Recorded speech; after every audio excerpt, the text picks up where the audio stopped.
Stepping out of a car should feel like a main character movie moment. But one wrong move in a skirt and you're suddenly a viral meme.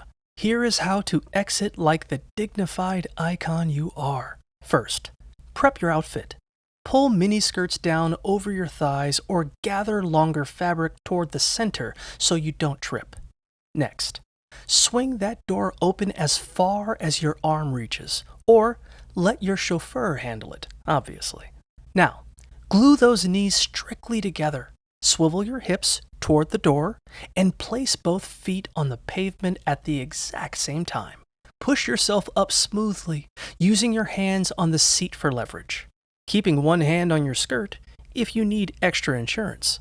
As you stand, gracefully dip your head slightly, because showing your underwear is awkward, but knocking yourself out cold on the doorframe is infinitely worse.